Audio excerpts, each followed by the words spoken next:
দর্শক, বাজেটে জনমানুষের প্রতিক্রিয়া নিয়ে নারায়ণগঞ্জের কাঁচপুর থেকে সরাসরি যোগ দিচ্ছেন সহকর্মী আব্দুল্লাহ খান মুন্না। মুন্না, বাজেট নিয়ে মানুষ কি বলছেন আমাদের জানান। মোমো, আমি এই মুহূর্তে আছি নারায়ণগঞ্জের সোনারগাঁও উপজেলার কাশপুর পাইকারি বাজারে। এখানে বাজেটকে ঘিরে ক্রেতা এবং বিক্রেতাদের মধ্যে মিশ্র প্রতিক্রিয়া দেখা দিয়েছে।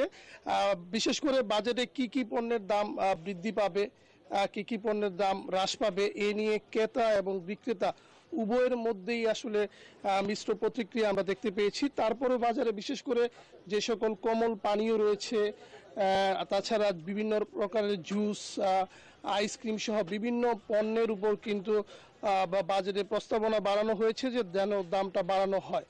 তো সেই বিষয়টিকে কেন্দ্র করেই কিন্তু বাজারে বেশ মিশ্র প্রতিক্রিয়া দেখা দিয়েছে। আমি যে জায়গাটিতে অবস্থান করছি, বিশেষ করে মুদি এবং স্টেশনারি দোকান, এই দোকানগুলোতেই আসলে বেশিরভাগ পণ্যের দাম কিন্তু বাড়ানো হয়েছে। এখানকার একজন বিক্রেতার সাথে কথা বলার চেষ্টা করব যে আসলে বাজেটে কি ধরনের প্রভাব পড়েছে আসলে আপনাদের এই বাজারে।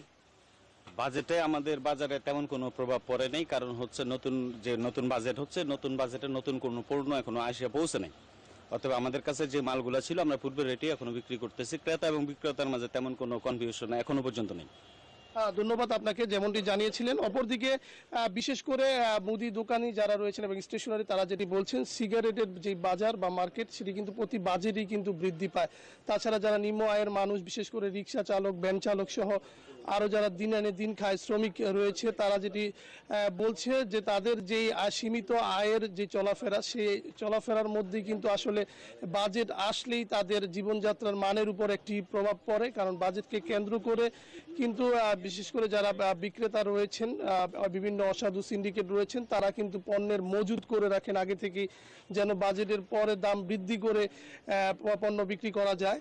এছাড়া বিশেষ করে মোবাইলের যে দাম, সিম কার্ডের দাম এবং মোবাইলের যে কল রেটের দাম বাড়ানোর পরিকল্পনা রয়েছে, এতে কিন্তু সাধারণ মানুষের মধ্যে মিশ্র প্রতিক্রিয়া দেখা দিয়েছে। কারণ যারা নিম্ন শ্রেণীর মানুষ বা নিম্ন আয়ের মানুষ, তারা কিন্তু এমনি তাদের জীবনযাপন পরিচালনা করতে খুব কষ্ট হয়। এর মধ্যে যদি তাদের প্রয়োজনীয় যে কথাবার্তার যে উপকরণ, সেই মোবাইলের যদি কল রেট বৃদ্ধি পায়, সেটাও কিন্তু তাদের জীবনযাত্রার মানের উপর ব্যাপক প্রভাব পড়বে। এছাড়া আপনি জানেন, তীব্র তাপদাহ চলছে। এই তাপদাহকে কেন্দ্র করে কিন্তু সাধারণ মানুষ একটু কষ্ট হলেও তারা কিন্তু বিভিন্ন ঋণ করে কিন্তু এয়ার কন্ডিশনার, ফ্রিজ, এই সকল জিনিসপত্র কিন্তু ইলেকট্রনিক্স ডিভাইস কিন্তু তারা কিনে ক্রয় করে থাকেন। কিন্তু এবারের বাজেটে কিন্তু সেই সকল সাধারণ বা মধ্যবিত্ত যারা রয়েছেন, তারা বলছেন যে তাদের ব্যাপারে কিন্তু কোনো প্রকার সিদ্ধান্ত বা বিবেচনা করছেন না যারা সরকারে রয়েছেন। তারা বলছেন যে এই তীব্র তাপদাহের কারণে ভবিষ্যতে কিন্তু এসি ছাড়া আসলে চলাফেরা করা বা বাসাবাড়িতে এসি না থাকলে তাদের জীবনযাপন করা অনেকটাই কষ্টসাধ্য হয়ে পড়বে। তো এই বিষয়গুলো যেন তারা, সরকার যেন বিশেষ বিবেচনার মাধ্যমে যেন বাজেট করেন, সেই আশাবাদী আসলে ব্যক্ত করেছেন। তো মুন্না, আপনাকে ধন্যবাদ।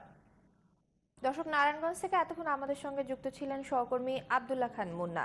এবার চট্টগ্রামে কাজী দেউরি বাজারে আছেন সহকর্মী